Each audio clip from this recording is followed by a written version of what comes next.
Hello friends, episode 11 की starting में हम देखते हैं कमांडर जिंग सिंह अपने आर्मी को लेकर ईस्टर्न साइड की तरफ जा रहे थे। लेकिन तभी दूसरी तरफ से उनके ऊपर किसी ने अटैक कर देते हैं। वो लोग लगातार तीरों का बारिश कर रहे थे। इस वजह से कमांडर जिंग सिंह के कुछ सिपाही मारे जाते हैं, लेकिन वो हार नहीं मानते और थोड़ा आगे जाकर एक जगह पर खड़े हो जाते हैं। वही दूसरी तरफ जो लोग छुप कर हमला कर रहे थे वो भी अपनी प्रोटेक्शन के लिए एक बैरियर क्रिएट करते हैं। वही जिंग सिंह अब एक जोरदार अनाउंसमेंट करते हैं कि वहाँ पर कौन है जो छुपकर हमला कर रहा है। तुम्हें शायद कोई गलतफहमी हुई है, मैं ईस्टर्न आर्मी के कमांडर जिंग सिंह हूँ। ये सुनते ही हमला करने वाले ट्रूप्स में से कुछ सिपाही हरकत में आ जाते हैं और बोलते हैं ये तो मास्टर जिंग सिंह है, हमें इन पर हमला नहीं करना चाहिए, हमें इनके साथ बातचीत करना चाहिए। लेकिन उनका जो कमांडर होता है वो बोलता है जिंग सिंह तो कब का मर चुका है, ये कोई बेरुपया है जो जिंग सिंह के नाम पर हमें डरा रहा है। ये कह के वो अपने सिपाहियों को उनके ऊपर अटैक करने के लिए बोलता है। तो वो लोग कमांडर जिंग सिंह के ट्रूप्स के ऊपर तीरों का बारिश कर देते हैं, जिसमें कमांडर जिंग सिंह के बहुत सारे सिपाही मारे जाते हैं और वो भी मरते मरते बचते हैं। लेकिन फिर भी वो हार नहीं मानते और आगे बढ़ते जाते हैं। जिस दौरान उन दोनों ट्रूप्स का आमना सामना हो जाता है और एक घमासान युद्ध होता है, जिसमें दोनों ही तरफ से नुकसान हो रहा था, लेकिन ज्यादा नुकसान कमांडर जिंग सिंह के ट्रूप्स का हो रहा था। अब यहाँ पर सीन कट होता है और थोड़ी देर बाद का सीन दिखाया जाता है, जहाँ पे सारे सिपाही मारे जा चुके थे और वो इंसान आ गया था जिसने ये सारे कांड किया था और इसका नाम था लेई होंग।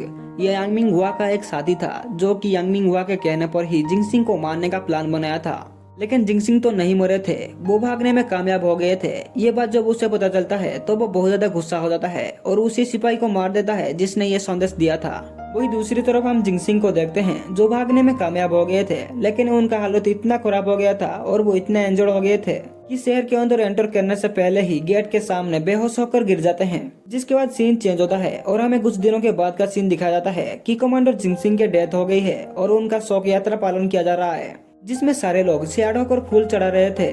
जिसके बाद उनका फ्यूनरल भी रखा जाता है, जिसमें प्रेसिडेंट के साथ साथ बड़े बड़े ऑफिसर्स भी मौजूद थे।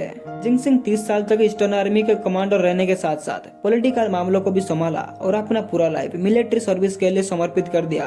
उन्हें सारे लोग बहुत ज्यादा रिस्पेक्ट करते थे, इसलिए उनका डेथ होने की वजह से सारे लोग बहुत ज्यादा दुखी भी थे।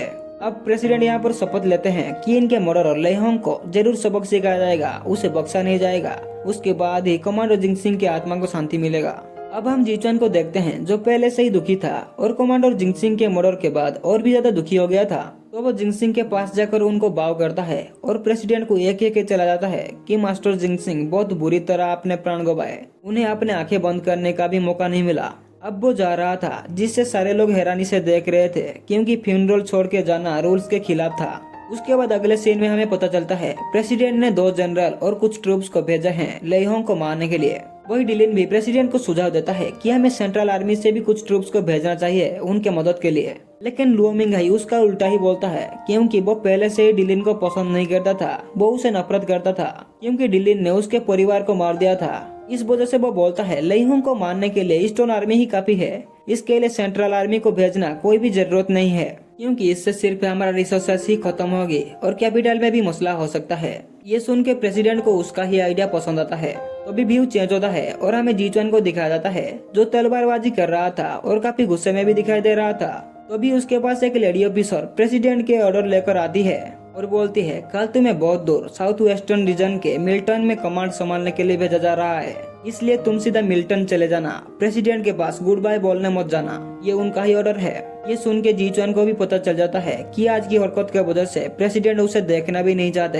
अब वो लेडी ऑफिसर ली किंग मैसेज देने के बाद वापस जा रही थी, तभी वो रास्ते में प्रिंसेस कार्डा को भी देखती है, जिसे वो बाजार में स्टेर्लिंग के साथ भी देखा था। वो स्टेर्लिंग को लाइक करती थी, इसलिए प्रिंसेस कार्डा को स्टेर्लिंग के साथ देखकर जेलस फील कर रही थी। अब अगले दिन की सीन दिखाया जाता है, जहाँ पे जीचुन अपने तीनों साथियों को लेकर नॉर्थ वेस्ट की तरफ निकल पड़ता है।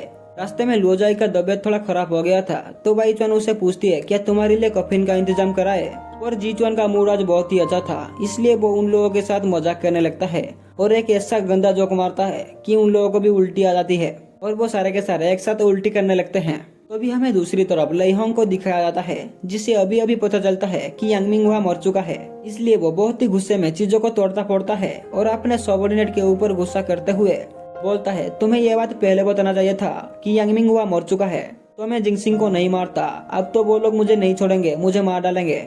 अब ये दोनों ऐसे ही बातें कर रहे थे कि तो भी लाइट की चमक के साथ एक आदमी वहाँ पे आता है, जिसका फेस हमें नहीं दिखाया था। पर वो आदमी बोलता है, ले होंग मेरे पास तुम्हारे लिए एक रास्ता है।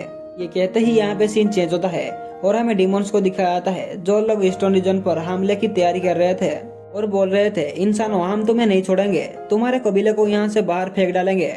उसके बाद हमें एक सफेद बालों वाले आदमी को दिखाया जाता है जिसका फेस हमें नहीं दिखाया जाता और वो उसी ब्लैक कोट पहना हुआ आदमी को बोल रहा होता है, शतरंज की खेल तो अभी बस शुरुआत हुआ है, तुम आगे आगे देखते जाओ मैं कैसे चाल चलाता हूँ।